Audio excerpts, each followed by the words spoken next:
Hoy nos metemos de lleno en dos textos que intentan desentrañar un poco los nudos de la creatividad. Son fragmentos de Sanar bloqueos creativos, miedo y entusiasmo, y también de Supervivencia artística y recuperación de la fortaleza. Y bueno, ambos materiales se meten con esos momentos complicados, ¿no?, del camino creativo. Ese miedo que a veces te deja clavado, la pérdida de fe, la crítica, la de fuera y la de dentro, claro. E incluso cómo eso de pensar en el tiempo, en si es tarde o pronto, nos puede frenar. Vamos, terrenos pantanosos para cualquiera que cree. Exactamente. La idea hoy es sacar las claves de cómo identificar esos bloqueos. Entender un poco de dónde vienen, que a menudo es de cosas pasadas, ¿no? De cómo nos han condicionado. Y sobre todo, pues descubrir qué herramientas prácticas proponen ellos para recuperar la fuerza, el entusiasmo. Vamos a ver eso de la pereza y el miedo, qué diferencia hay, el poder del entusiasmo de verdad frente a la disciplina un poco a la fuerza, y bueno, cómo sobrevivir a esas pérdidas que tarde o temprano llegan en el mundo del arte. De acuerdo, vale. Vamos a desgranar esto. Empecemos por uno de los grandes monstruos, digamos, el miedo. El material de la semana 9 dice algo bastante directo, que eso que llamamos pereza creativa, a menudo no lo es. ¿Cómo explican eso? Esa conexión con el miedo. Pues mira, es uno de los puntos fuertes. Argumentan que esa incapacidad para arrancar, ¿sabes? Esa procrastinación que nos hace sentir culpables, que perezoso soy, en realidad es una manifestación del miedo. Miedo a no dar la talla, miedo a lo que dirán, incluso miedo a que te vaya bien, al éxito y lo que supone. Toda esa energía que gastamos en dudar, en compararnos con otros, en la envidia o en machacarnos, es energía que no usamos para crear. El texto lo ve como un error de diagnóstico, vamos. Entiendo. Y conectan ese miedo con presiones de antes, ¿no? De la juventud, quizá. Esa necesidad de justificar por qué eliges dedicarte al arte. Como una decepción o una preocupación para la gente que quieres. Eso genera una carga brutal. El texto menciona esa vocecilla interior que te dice, oye, si voy a causar tanto lío o tanta preocupación, más me vale ser un gran artista. Y claro, esa autoexigencia que nace del miedo a decepcionar hace que simplemente empezar parezca imposible. Una montaña. Y esa parálisis, pues, es lo que llamamos pereza. Pero no lo es, según ellos. Entonces proponen casi como terapia cambiarle el nombre. No digas pereza, di miedo. Y la cura que sugieren suena sencilla pero potente. Amor y compasión. Tratar bien a ese niño artista que todos llevamos dentro y que está asustado. Dejar de gritarnos, ¿no? Exacto. Y parte de esa compasión es darse cuenta de cómo alimentamos el miedo nosotros mismos.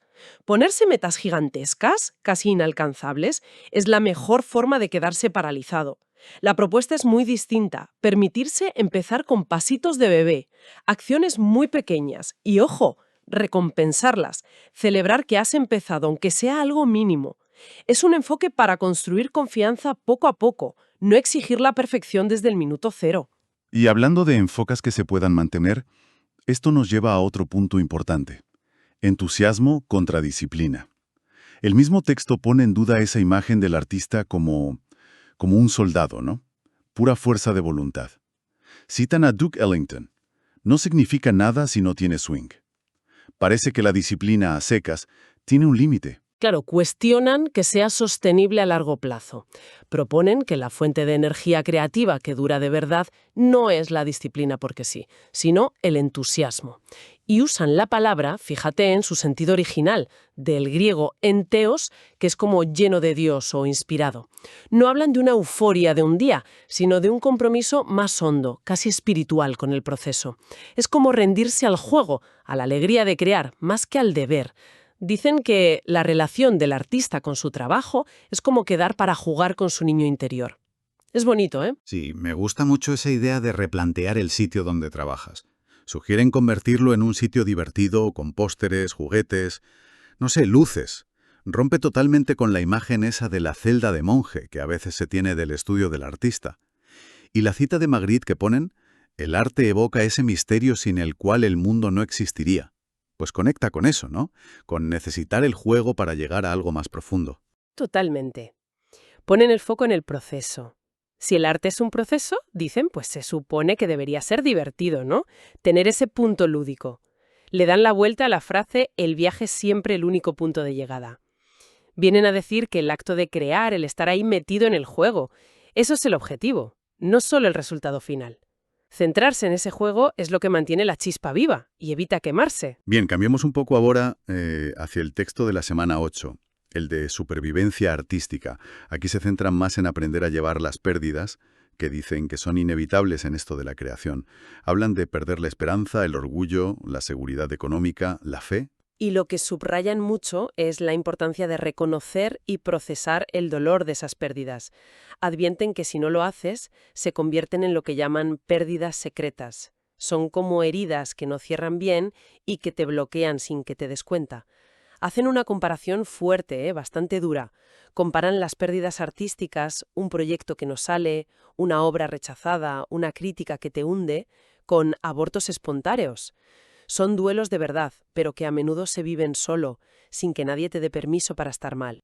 Es una imagen potente, pero seguro que a mucha gente le suena. Dan ejemplos muy claros. Que tu trabajo reciba una acogida tibia cuando tú lo has dado todo, no conseguir ese papel que sentías que era para ti, que te cancelen un proyecto de repente. Y alertan contra eso de quitarle importancia, el típico, bueno, esto le pasa a todo el mundo. Dicen que la decepción que no se llora, que no se reconoce, se queda ahí como una barrera. Y esta idea del daño no procesado pues conecta directamente con otro tema que tocan, el impacto tremendo que puede tener la crítica, sobre todo cuando viene de ciertas personas o de cierta manera.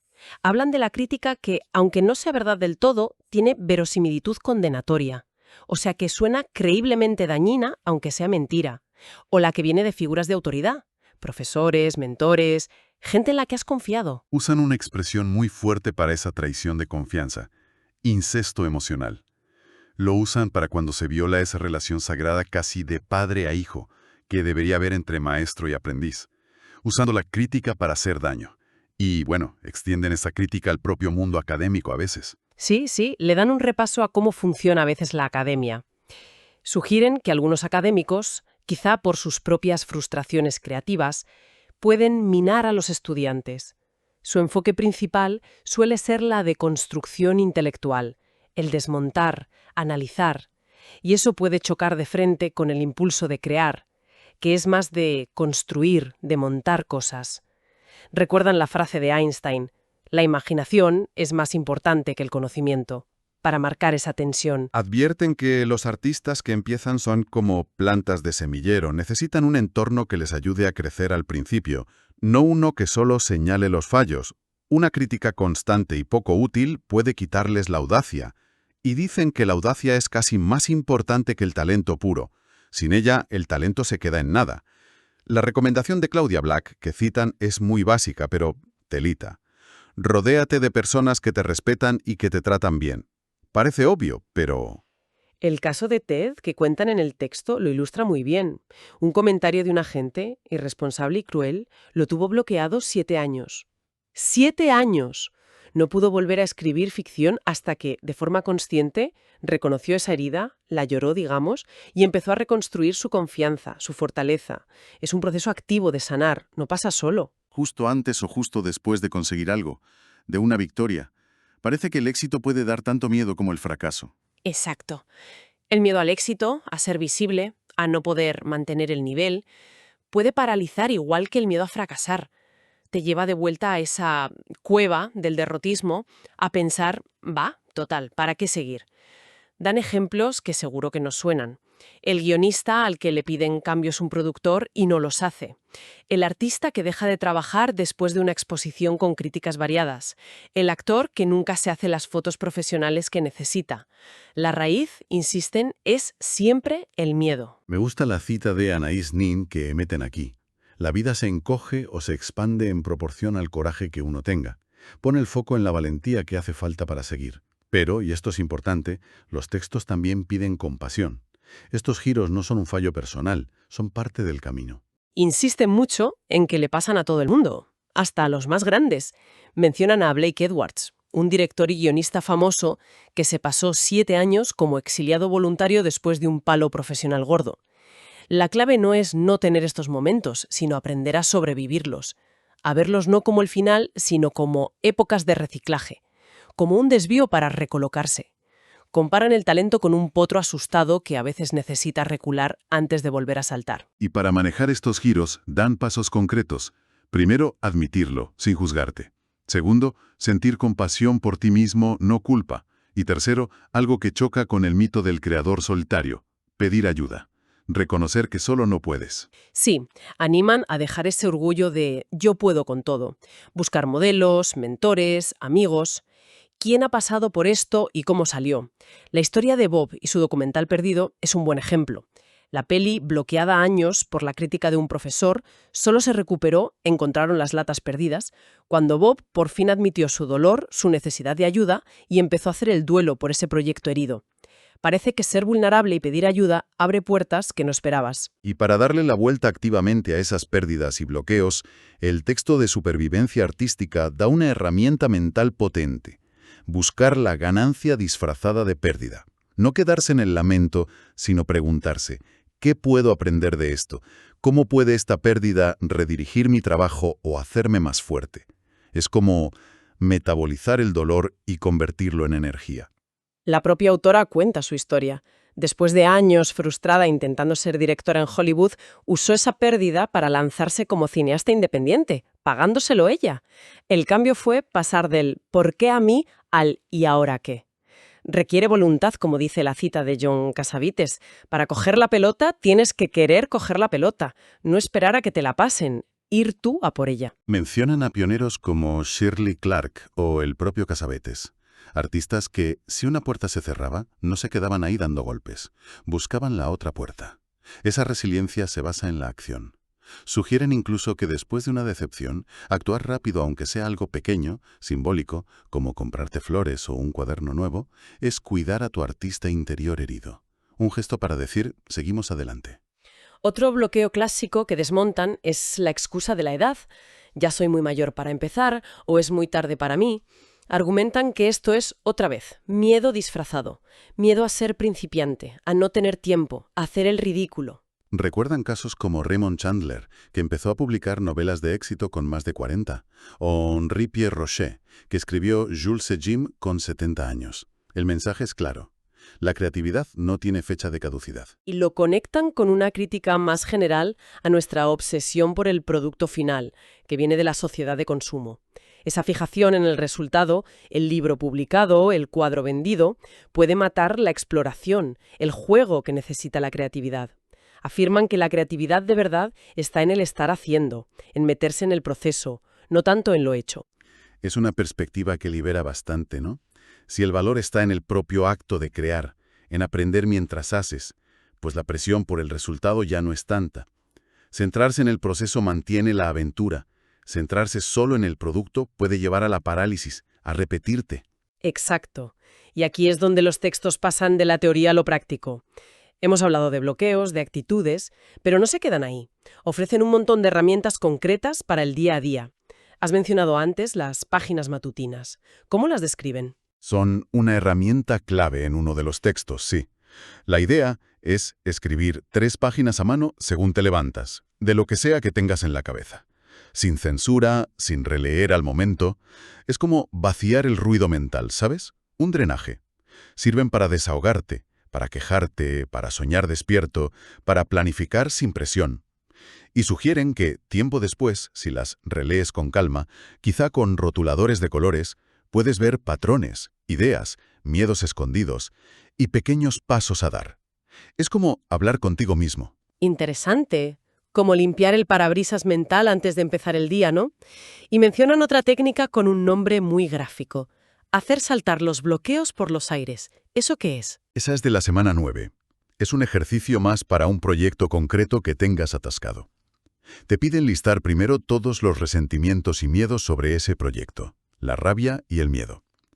Luego pensar en qué ganas no haciéndolo, evitar críticas, quedarte cómodo. Y al final, proponen hacer como un trato simbólico con tu fuerza creativa o con el universo. Vale, yo pongo la cantidad, las horas, el trabajo, tú te encargas de la calidad del resultado. Es una forma de soltar la presión por la perfección y simplemente ponerse a ello. Es como delegar la parte que te paraliza. Me parece una estrategia psicológica muy lista. ¿Qué otras herramientas prácticas destacan? Pues hay varias. La visualización. Imaginarte muy vivamente que ya has conseguido algo. Soy un escritor publicado, estoy exponiendo, y describir la escena con todos los detalles. Las listas de prioridades, pero desglosadas.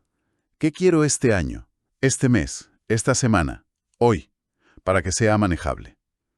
Usar afirmaciones positivas, pero no como magia, sino para reentrenar la mente. Tengo derecho a ser artista, soy una persona creativa y tengo recursos. También proponen ejercicios para mirar al pasado, como identificar patrones tempranos.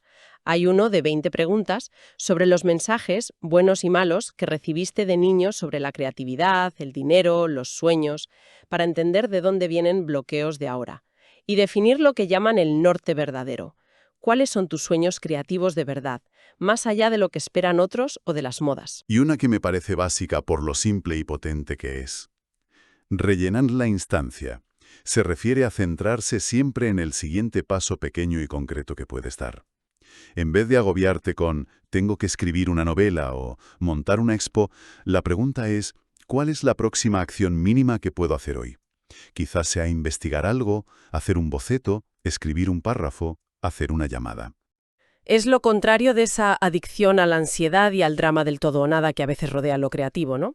Estos textos sugieren que los grandes logros casi siempre son la suma de muchísimos de esos pasitos pequeños hechos con constancia. Trabajar con lo que tienes ahora, dar ese siguiente paso posible, por pequeño que sea. Bueno, hemos recorrido bastante terreno, explorando estos dos textos, desde ver el miedo detrás de la pereza y preferir el entusiasmo, que juega la disciplina rígida, hasta aprender a llevar las pérdidas del camino y, bueno, armarnos con herramientas prácticas para desbloquearnos y seguir. Sí, el mensaje que queda, parece, es que esto de mantener la vitalidad creativa no es un sitio al que llegas y ya está. Es un proceso continuo, dinámico. Pide autocompasión, sobre todo cuando tropiezas o tienes esos giros de 180 grados que decíamos. Requiere acción constante, aunque sea mínima. Y sobre todo, parece clave mantener viva esa gana de jugar, de explorar, de ser principiante otra vez, sin que la edad o los golpes de fuera te apaguen la llama. Y quizá para cerrar esta reflexión sobre el material, podríamos dejar una pregunta ahí flotando, una idea que sale de todo esto. Si, como dicen estos textos, la esencia de la creatividad está más en el estar haciendo, en el proceso mismo, que en la obra final, ¿cuál podría ser ese pequeñísimo acto de hacer que se podría empezar hoy mismo, solo por el gusto del proceso, sin pensar para nada en el resultado final?